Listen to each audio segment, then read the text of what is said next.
NCC की PM rally में शामिल हुए प्रधानमंत्री मोदी, युवाओं को नशे से दूर रहने का किया आह्वान।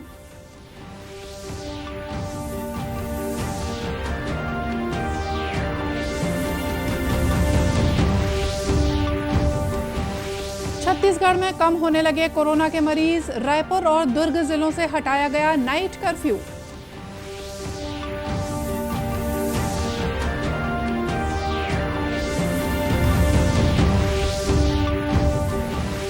राज्य कर्मचारियों के लिए अंशदायी पेंशन योजना में सरकार के अंशदान को 10% से बढ़ाकर 14% करने का फैसला, मुख्यमंत्री ने की घोषणा।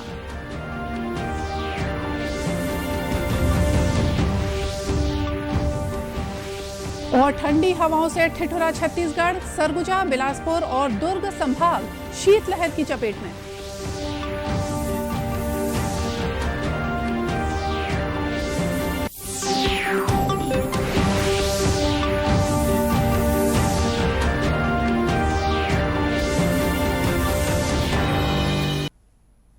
नमस्कार, आप देख रहे हैं दूरदर्शन समाचार। मैं हूं मोनिका शर्मा और आइए अब देखते हैं समाचार विस्तार से। प्रधानमंत्री नरेंद्र मोदी ने आज नई दिल्ली के करियप्पा मैदान से नेशनल कैडेट कोर की पीएम रैली को संबोधित किया। प्रधानमंत्री मोदी ने कहा कि उन्हें गर्व है कि वे भी कभी एनसीसी के एक्टिव मेंबर थे। सरकार एनसीसी को मजबूत करने के लिए कई कदम उठा रही है और एनएसएस के युवाओं ने भी कोरोना के इस संकट में अपने सेवाभाव से सभी का दिल जीता है। अब आपके ये भी दायित्व है कि जो कुछ आपने एनसीसी में सीखा है वो सिर्फ जब यूनिफॉर्म पहना हो तभी काम में आए, ऐसा नहीं होता है।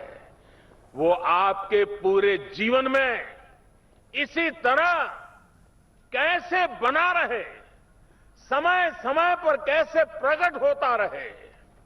आपको ये भी सोचना चाहिए कि एक कैडेट के तौर पर जो सीखा है उसका समाज को कैसे लाभ होगा। जैसे आप अगर किसी गांव में रहते हैं तो आप पता कर सकते हैं कि कहीं उस गांव में कोई विद्यार्थी स्कूल छोड़ करके ड्रॉप आउट तो नहीं है। आप उससे मिलेंगे, उसकी दिक्कतें समझेंगे, उसकी पढ़ाई फिर से शुरू हो इसके लिए प्रयास करेंगे तो एनसीसी की भावना को आप आगे बढ़ाएंगे।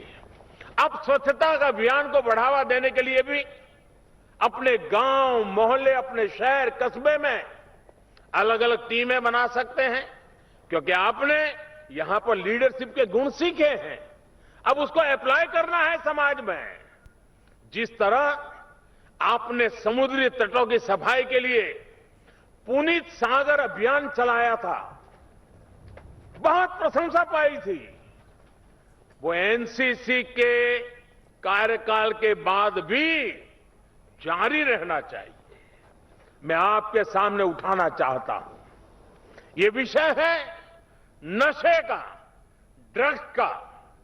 नशा हमारी युवा पीढ़ी को कितना बर्बाद करता है ये आप भली भांति जानते हैं। तो फिर जिस स्कूल कॉलेज में एनसीसी हो, एनएसएस हो, वहां पर ड्रग्स कैसे पहुंच सकती है।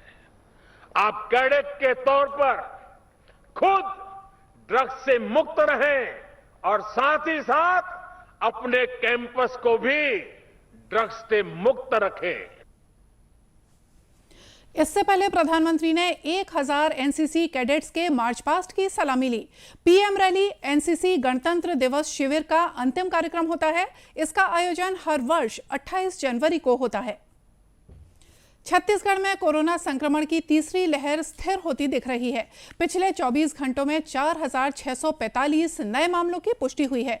वहीं 6516 लोगों को इलाज के बाद छुट्टी दी गई है।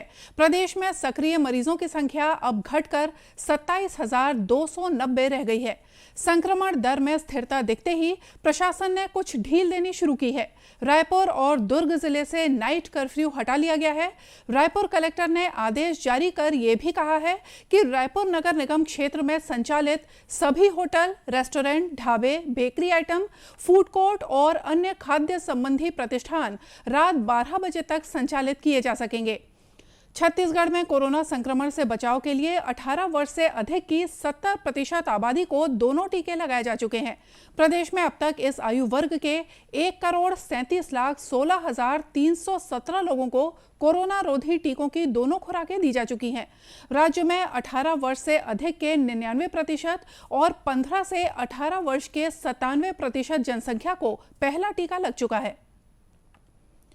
राष्ट्रव्यापी कोविड टीकाकरण के तहत देश में अब तक 164 करोड़ 44 लाख से ज्यादा टीके लगाए गए हैं। स्वास्थ्य मंत्रालय ने कहा है कि कल 2,51,000 से ज्यादा लोग संक्रमित हुए हैं, जबकि 3,47,000 से ज्यादा लोग संक्रमण से ठीक हुए हैं। इस समय देश में 21 लाख से ज्यादा लोगों का उपचार चल रहा है।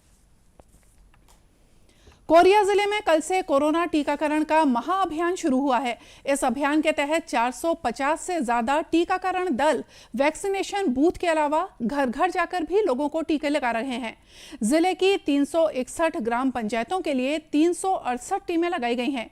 कोरिया कलेक्टर कुलदीप शर्मा ने कहा कि इस अभियान का मकसद है कि जो लोग अभी भी कोरोना का टीका लेने से बच गए हैं, उन्हें टीका लगाया जाए।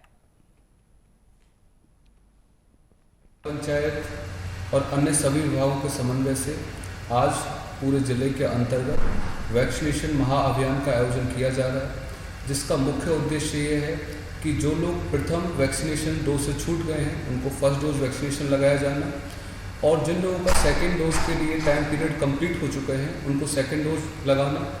इसके साथ साथ जो हमारे हेल्थ वर्कर हैं और जो फ्रंटलाइन वर्कर हैं उनको बूस्टर डोज के लिए आज पूरी टीम घर घर जाकर फील्ड में सक्रिय है, जिससे कि वैक्सीनेशन की गति को और अधिक तेजी के साथ किया जा सके। जिले के दुर्गम इलाकों में भी ये अभियान जारी है। लोगों के बीच पहुंचकर स्वास्थ्यकर्मी उन्हें कोरोना जांच कराने और टीका लेने के लिए प्रेरित कर रहे हैं। छत्तीसगढ़ सरकार ने अब राज्य कर्मचारियों के लिए अंशदायी पेंशन योजना में सरकार के अंशदान को 10% से बढ़ाकर 14% करने का फैसला किया है।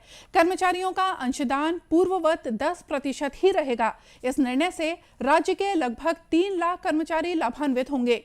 मुख्यमंत्री भूपेश बघेल ने 73वें गणतंत्र दिवस के अवसर पर छत्तीसगढ़ राज्य के कर्मचारियों के हित में अंशदायी पेंशन योजना के अंतर्गत राज्य शासन के अंशदान में 40% की वृद्धि किए जाने की घोषणा की है।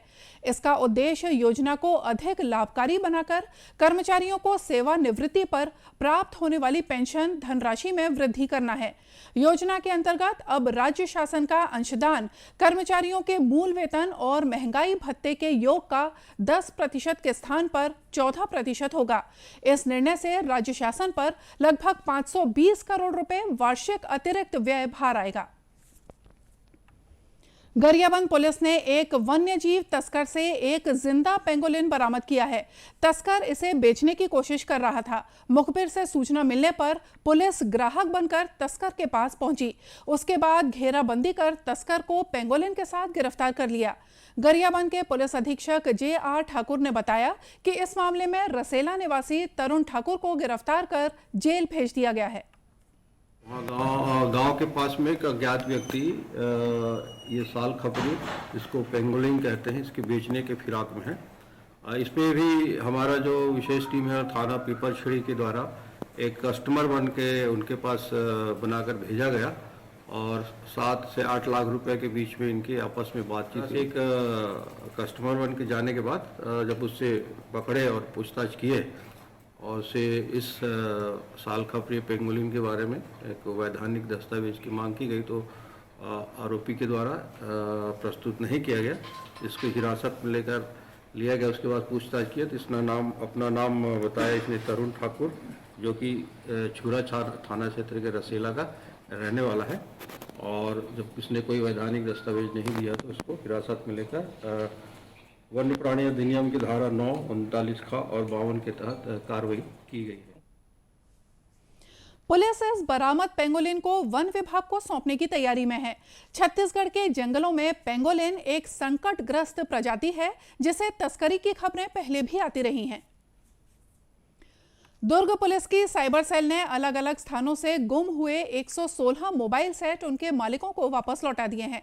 ये सभी मोबाइल खो जाने के बाद राज्य के अलग अलग जिलों में एक्टिव हो गए थे। IMEI नंबर के आधार पर पुलिस ने सभी मोबाइल्स को ट्रेस किया और एक्टिव मोबाइल को जब्त कर पीड़ितों को वापस लौटा दिया। दुर्ग जिले के SP बद्री नारायण मीणा ने बताया कि इन मोबाइलों की कीमत करीब 20 लाख रुपए आंकी गई है। साइबर सेल ने आज लगभग 116 मोबाइल जो गुम हैं, जिले के विभिन्न थानों में उनकी गुम की शिकायत मिली, उस पर बरामद किया है और उनके जो मालिक हैं उनको आज उनको वितरित कर दिया जाएगा और सूचना कर दी जाएगी कि वो अपने मोबाइल ले लिया जाए। ये एक ऐसी कार्रवाई है जिसमें कई बार अपराध नहीं होने से उस पर ध्यान नहीं जाता, लेकिन साइबर सेल ने एक अच्छी कार्रवाई करते हुए लोगों का पुलिस के प्रति विश्वास बढ़ाया और लगभग 20 लाख करीब कीमती मोबाइल बरामद किया है। श्री मीणा ने बताया कि साइबर सेल के काम को देखते हुए लोगों का उसके प्रति विश्वास बढ़ा है। और अब मौसम की बात। देश के उत्तरी हिस्से से आने वाली सर्द हवाओं ने लगभग पूरे छत्तीसगढ़ को कड़ाके की सर्दी की चपेट में ले लिया है। सरगुजा, बिलासपुर और दुर्ग संभाग के कई इलाकों में शीतलहर चल रही है।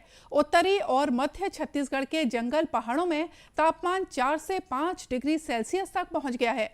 राजधानी के आउटर में भी शीतलहर जैसे ही हालात हैं। मौसम विभाग ने अगले 24 घंटों में सरगुजा, दुर्ग और बिलासपुर संभाग में शीतलहर के साथ कोल्ड डे का अलर्ट भी जारी कर दिया है। अंबिकापुर, डूमरबहार, जशपुर, कोरिया, पेंड्रा रोड, कांकेर, नारायणपुर, बीजापुर, कवर्धा और दुर्ग में तापमान 8 डिग्री से नीचे है। अधिकतर इलाकों में लोग ठंड से बचने के लिए अलाव तापते हुए नजर आए। मौसम विभाग ने प्रदेश के 1-2 पॉकेट में घना कोहरा छाए रहने की संभावना जताई है। आजादी के लिए भारत का शानदार संघर्ष आधुनिक विश्व के महानतम संघर्षों में से एक है। दूरदर्शन समाचार इतिहास की धारा बदलने वालों की झलक रोजाना आपके लिए लेकर आता है। आज हम बात करेंगे पंजाब केसरी और स्वतंत्रता सेनानी लाला लाजपत राय के बारे में। आज की कड़ी में हम पंजाब केसरी और भारत के स्वतंत्रता आंदोलन के सबसे बड़े नेताओं में से एक लाला लाजपत राय को याद कर रहे हैं, जिनका जन्म 28 जनवरी 1865 को पंजाब के लुधियाना जिले में हुआ था। सर कटाते हैं, जान देते हैं, अर्श से ऊंची इनकी हस्ती है। पंजाब केसरी के नाम से लोकप्रिय वे लाल बाल पाल की तिकड़ी के सदस्यों में से एक थे। इस तिकड़ी के अन्य सदस्य बाल गंगाधर तिलक और बिपिन चंद्र पाल थे। तीनों ने 1905 में बंगाल के विभाजन के बाद मुखर राष्ट्रवाद की नींव रखी और स्वदेशी आंदोलन शुरू किया। इसके तहत ब्रिटिश साम्राज्य को आर्थिक रूप से पंगु बनाने और भारतीय वस्तुओं तथा संस्कृति को पुनर्जीवित करने के उद्देश्य से ब्रिटिश वस्तुओं और सेवाओं का बहिष्कार किया गया। ब्रिटिश साम्राज्यवाद से लड़ने में यद्यपि दो महान राष्ट्रीय नेताओं महात्मा गांधी और लाला लाजपत राय का दर्शन अलग अलग था, लेकिन दोनों में एक दूसरे के लिए बेहद सम्मान था। यंग इंडिया में प्रकाशित महात्मा गांधी को लिखे एक पत्र में लाला लाजपत राय ने लिखा था, हालांकि मैं आपकी विचारधारा से पूरी तरह सहमत नहीं हूं, लेकिन मैं आपके निष्कर्षों से काफी हद तक सहमत हूं कि हमें क्या करना चाहिए। इससे पहले मैं भारत में जबरन क्रांति लाने के प्रयासों की निरर्थकता के बारे में अधिक आश्वस्त नहीं था। गुप्त प्रचार और गुप्त समाज का अंत दीर्घ काल में इसमें भाग लेने वालों के नैतिक पतन के रूप में होता है। मेरा मानना है कि कोई भी राष्ट्र स्वतंत्रता का हकदार नहीं है या वो इसे हासिल नहीं कर सकेगा जो इसके लिए मुश्किल स्थितियों को झेलने के लिए तैयार नहीं है। जब मैं ऐसा कहता हूँ तो मेरा मतलब स्वतंत्रता की प्राप्ति के लिए कष्ट उठाने से है और इसकी कमी के लिए नहीं है। 18 नवंबर 1928 को लाला लाजपत राय की मृत्यु से महात्मा गांधी बहुत व्यथित थे। नवंबर 1928 के यंग इंडिया संस्करण में उन्होंने लिखा, लाला जी जैसे लोग तब तक नहीं मर सकते जब तक भारतीय आकाश में सूरज चमकता है। लाला जी का मतलब एक संस्था है। युवावस्था से ही उन्होंने अपने देश की सेवा को धर्म बना लिया। उनका राष्ट्रवाद अंतर्राष्ट्रीय था। इसलिए यूरोपीय दिमाग पर उनकी पकड़ थी। यूरोप और अमेरिका में बड़ी संख्या में उनके मित्र थे। वे लाला जी से प्यार करते थे क्योंकि वे उन्हें समझते थे। एक भी जन आंदोलन के बारे में सोचना असंभव है जिसमें लाला जी नहीं पाए गए। सेवा के प्रति उनका प्रेम अतुलनीय था। उन्होंने शैक्षणिक संस्थानों की स्थापना की। उन्होंने वंचित वर्गों से मित्रता की। गरीबी जहां कहीं भी पाई उस ओर ध्यान दिया। वे अपने विचारों की अभिव्यक्ति में निडर थे। उनका जीवन एक खुली किताब थी। उनकी अत्यधिक स्पष्टता अक्सर उनके दोस्तों को शर्मिंदा करती थी और उनके आलोचकों को भ्रमित करती थी, लेकिन वे अपूरणीय थे। इस महान देशभक्त को हमारा नमन।